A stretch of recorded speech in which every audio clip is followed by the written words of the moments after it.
Like a Hellcat.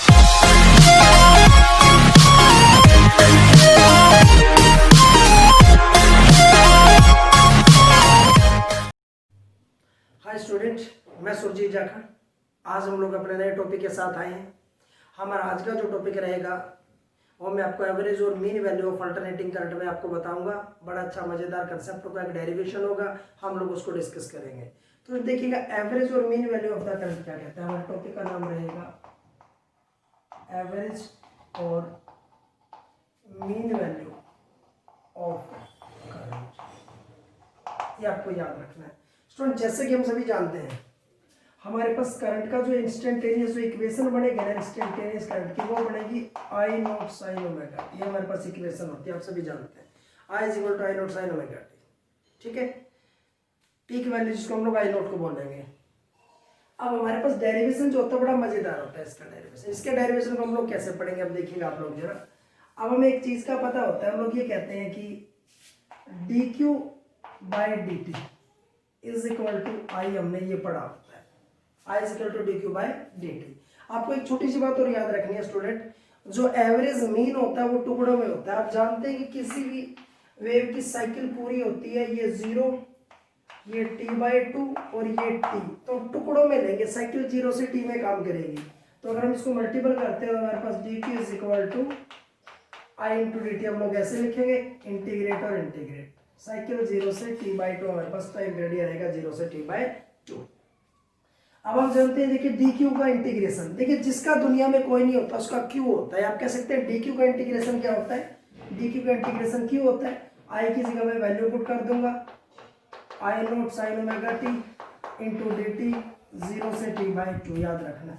अब यहाँ से देखिएगा स्टूडेंट, यहाँ से आई नॉट आउटसाइड आ गया तो अंदर क्या बच गया, sign omega T into D T 0 से t/2।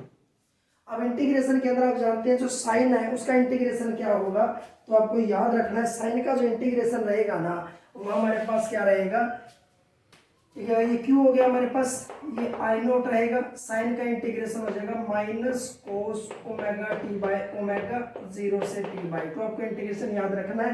हमारे पास साइन का इंटीग्रेशन, देखिए कोस का डेरिवेटिव माइनस साइन होता है, लेकिन साइन का इंटीग्रेशन माइनस कोस होता है। दोनों एक दूसरे के रेसिप्रोकल होते हैं। उसके बाद देखिए उसमें मैंने इसको कैसे लिखा, ये मेरे पास क्यू हो गया। यहाँ से देखिएगा माइनस ओमेगा में बाहर निकाल लेता हूँ, माइनस ओमेगा, तो ये minus I note by omega हो जाएगा। फिर यहाँ से हमारे पास बचेगा कोस ऑफ ओमेगा टी 0 से t/2। अब आप जानते हैं एक बार टी की जगह upper limit minus lower limit, तो यहाँ से मैं लिखूंगा यहाँ से आई नोट बाई ओमेगा, तो यहाँ लिखेंगे कोस ऑफ एक बार अपर लिमिट माइनस एक बार लोअर लिमिट। एक बार टी की जगह t/2 रखेंगे, एक बार 0 रखेंगे। अब आप जानते हैं आई नोट हमारे पास माइनस चल रहा था, बाई ओमेगा हमारे पास ये हो गया। अब आपको एक छोटी सी बात याद रखने, देखिएगा ओमेगा इज इक्वल टू 2 नीटा आप जानते हैं, और नीटा इज इक्वल टू 1/t। मैं इसको यहाँ ले आऊँ तो ओमेगा टी किसके बराबर हो गया, omega T is equal to 2 मैं ये स्टेप यूज करूंगा तो यहाँ मैं क्या लिखूंगा, ये कोस हमारे पास यहाँ से ओमेगा टी की जगह मैं लिखूंगा 2 माइनस कोस ऑफ 0, ये कैंसिल हो गया। अब यहाँ से बचेगा minus I note by omega. अब सुन देखिएगा कोस पाई क्या होता है, -1 और कोस 0 1। अब आप जानते हैं -1 -2 हो जाएगा, इससे मल्टीपल करेंगे तो हमारे पास क्या हो जाएगा, आई नोट बाई ओमेगा 2। ये इक्वेशन हमारे पास आ जाएगी, इक्वेशन नंबर 1 आपको याद रखना है। सबसे पहले इक्वेशन नंबर 1 हमारे पास ये होगी, आपको याद रहेगा। उसके बाद स्टूडेंट देखिएगा बाय डेफिनेशन, अगर मैं बात करता हूं बाय डेफिनेशन, आप लोग जानते हैं by definition I is equal to Q by T, लेकिन अगर मैं क्यू फाइंड आउट करता हूं तो I इंटू टी, ये नोटेशन यूज कर रहे हैं, ठीक है ना। लेकिन यहाँ हमारे पास अगर मैं क्यू फाइंड आउट करूंगा, करंट कौन सा होगा, हमारे पास मीन वैल्यू हो जाएगी, क्योंकि करंट में मीन निकाल रहा हूं, तो आई की जगह मैंने आई मीन रखा। टाइम इंटरवल कितना है देखिएगा, यहाँ मैंने लिखा टाइम इंटरवल t/2, ये इक्वेशन नंबर 2। स्टूडेंट ये तो चार्ज होगा बाय डेफिनेशन और ये बाय डेरिवेशन। अब इन दोनों को अगर मैं कंपेयर कर दूं तो हमारे पास रिजल्टेंट जो रहेगा, कंपेयरिंग 1 एंड 2, 1 और 2 को आप कंपेयर कर दो, तो ये बात आपको याद रखनी। तो हमारे पास क्या हो जाएगा, इधर लिखेंगे आई एम t/2, इधर से क्या आएगा 2 आई नोट बाय ओमेगा। तो यहाँ से मैं आई एम अगर फाइंड आउट करता हूँ 2 ऊपर चला जाएगा, और ये नीचे आएगा टी ओमेगा टी, याद रखना है। तो यहाँ से आई एम अगर हम लोग फाइंड आउट करेंगे तो हमारे पास ओमेगा टी कितना होता है आप जानते हैं। ओमेगा टी की वैल्यू हमने अभी निकाली थी 2 पाई हो जाएगा। Omega T is equal to 2 pi, 2 से 2 हम लोग कैंसिल कर देंगे तो हमारा जो रिजल्टेंट जो आएगा वो आएगा I M is equal to 2 I naught by pi, याद रखना है। स्टूडेंट अभी मैं इसकी एक नोटेशन आगे आपको डिटेल से मैं आपको बताऊंगा जहां हम लोग डिस्कस करेंगे आरएमएस वैल्यू, वहां में इसका एग्जैक्ट रिजल्ट और उसको डिफाइन मैं वहां करूंगा। अभी आपको डेरिवेशन याद रखना था क्योंकि हमारे पास डेरिवेशन बड़ा इंपॉर्टेंट होगा, इसकी डेफिनेशन जो बनेगी और इसकी वैल्यू मैं आपको आगे वाले कंसेप्ट के अंदर बताऊंगा। तो ये हमारे पास स्टूडेंट था जिसका मतलब था एवरेज और mean value of the alternating current. अब स्टूडेंट ये मैं साफ करने जा रहा हूं। अब हमारे पास सेम पैटर्न से जो क्वेश्चन चलेगा वह हमारे पास आएगा एवरेज और mean value of alternating EMF.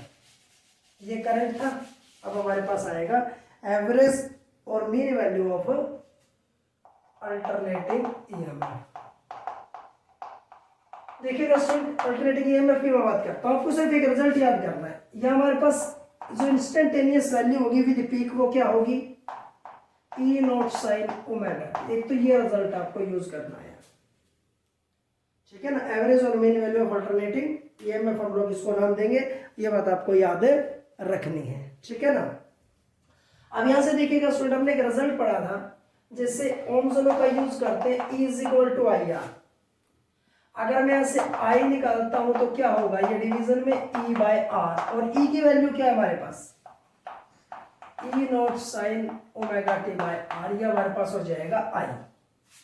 और जैसे कि अभी हम लोग जानते हैं, अभी हमने पढ़ा था कि dq बाई dt को हमने करंट क्या होता है dq बाई dt, अगर हम इसको मल्टीपल करते हैं तो हमारे पास क्या होगा, तो देखिएगा अगर मैं इसको मल्टीपल करता हूं तो ये रिजल्ट हमारे पास क्या हो जाएगा, dq is equal to I into D T, integration में रखा दूंगा, याद रखना।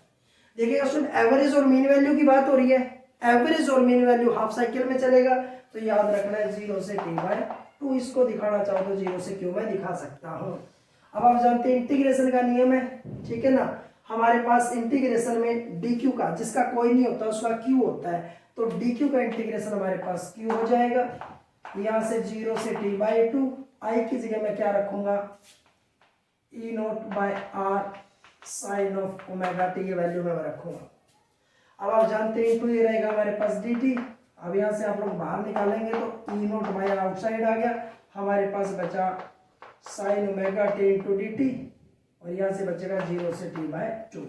अब आप जानते हैं ई नोट बाय आर, साइन का इंटीग्रेशन क्या होता है, minus cos omega T by omega 0 से t बाई 2, साइन का इंटीग्रेशन ही होगा माइनस कोस, और ओमेगा के साथ जो होगा टी के साथ जो होगा वो डिवीजन में आएगा। तो यहाँ से स्टूडेंट मैं क्या करूंगा, माइनस आउटसाइड आएगा, ओमेगा बाहर आएगा, तो minus E naught by omega R, फिर यहाँ से हमारे पास बचेगा कोस ऑफ ओमेगा टी 0 से t बाई 2, आपको याद रखना है। आप स्टूडेंट आप जैसा कि जानते हैं कि जहां भी टी है एक बार अपर लिमिट रखेंगे एक बार लोअर लिमिट रखेंगे, तो हमारे पास ये रिजल्ट जो बनेगा हमारे पास बनेगा q is equal to minus E naught by omega R, एक बार cos of omega T by 2 और एक बार कोस ऑफ आएगा 0, ये आपको याद रखना है। इस टी की जगह एक बार t बाई 2 रखेंगे, एक बार रखेंगे हम लोग 0। अभी जैसा कि मैं बता रहा था कि omega is equal to 2 pi नीटा फ्रीक्वेंसी, और ये फ्रीक्वेंसी होता है 1 बाई टी, तो ओमेगा टी की वैल्यू क्या हो जाएगी 2 पाई आ जाएगी, आपको याद रखना है। तो इस ओमेगा टी की जगह मैं क्या पुट करूंगा, minus E naught by omega R, यहाँ से cos 2 pi by 2 minus cos of 0, ये रहेगा, कैंसिल कर दो। अब आप जानते हैं हमारे पास E naught by omega R, cos pi minus 1 और कोस 0 1, इसको टोटल करेंगे तो हमारे पास क्या बनेगा, माइनस 1 1 माइनस 2, इससे मल्टीपल करेंगे तो 2 E naught by omega R, equation number 1 हमारे पास रहेगी, आपको याद रखना, स्टूडेंट याद रहेगा। अब देखिएगा ये रिजल्ट, ये हमारे पास आ गया विद, जिसको मैंने क्या कहा था, ये हमारे पास जो रिजल्ट आता है वो आता है हमारे पास बाय डेरिवेशन। अब बाय डेफिनेशन आप लोग देखिएगा, बाय डेफिनेशन क्या होगा, बाय डेफिनेशन में आप लोग जानते हैं हमारे पास जो Q होगा वो किसके बराबर होगा, वो I इंटू टी के बराबर होगा। लेकिन ये Q हो गया हमारे पास करंट की जगह हम लोग क्या वैल्यू रखेंगे, अभी हमने निकाला था EMF की बात हो रही है, तो इसको हमने क्या लिखा था, ई नोट बाय आर, आपको याद रखना है, ठीक है ना, ध्यान रहेगा ना, क्योंकि हमने कहा था E is equal to I R, अगर आई निकालते हैं तो ई बाय आर, ये रिजल्ट आपको याद रखना है। तो मैंने आई की जगह लिखा ई नोट बाय आर इस रिजल्ट से। और टेम्परेट हमारे पास कितना है, ये रहेगा टी बाय 2, इक्वेशन नंबर रहेगी हमारे पास 2। तो एक बार तो अपने बाय, थोड़ा सा गंदा डेरिवेशन होता है, इंटीग्रल पार्ट होता है हमारे पास, एक बार तो हमने यूज करना है बाय डेफिनेशन, एक बार हमारे पास हो जाएगा बाय डेरिवेशन। अब ये भी क्यू के बराबर, ये भी क्यू के बराबर, कंपेयर कर दो, कंपेयर इक्वेशन 1 एंड 2। अगर हम इक्वेशन 1 और 2 को कंपेयर करेंगे तो देखिएगा क्या हो, बल्कि आप इसको ना ईएम नाम दे दो, क्योंकि हमारे पास मीन वैल्यू है तो मैं ईएम नाम दे दूंगा इसको, इसलिए मैंने इसको ईएम नाम दे दिया। अगर इनको कंपेयर करेंगे तो यहाँ होगा E M by R T by 2 is equal to 2 E naught by omega R, आपको याद रखना है, हमारे पास बनेगा। अगर मैं यहाँ से ईएम फाइंड आउट करता हूँ तो हमारे पास क्या होगा 2, ये ई नोट बाय ओमेगा आर, ये 2 और आर तो चले जाएंगे ऊपर और ये टी आ जाएगा डिवीजन में, मैंने इनको रीअरेंज कर दिया। देखिएगा आर से आर कैंसिल, यहाँ बचेगा ओमेगा टी। इस ओमेगा टी की वैल्यू क्या होती है, तो ये हमारे पास होगा 2 ई नोट, ये वाला 2 और इस ओमेगा टी की जगह आएगा 2 से 2 कैंसिल, तो हमारा जो रिजल्टेंट रहेगा हमारे पास रहेगा 2 ई नोट बाय पाई, आपको याद रखना है स्टूडेंट। ये हमारे पास एक सिंपल डेरिवेशन था जो हमें बताता था एवरेज और mean value of the alternating current की हमारे पास, और ईएमएफ की हमारे पास बात करता था, आपको याद रखना है स्टूडेंट। नेक्स्ट वीडियो के अंदर मैं आपको इनकी डेफिनेशन जो इनकी वैल्यू कैसे निकालते हैं, 2 डेरिवेशन और कराऊंगा, उनके साथ में आपको बताऊंगा। अभी आपको डेरिवेशन अच्छे से पढ़ने हैं, याद करने हैं, आपको समझने हैं, आप इनको आसानी से कर पाएंगे। आज हम लोग इतना इस वीडियो के अंदर पढ़ेंगे। Thank you.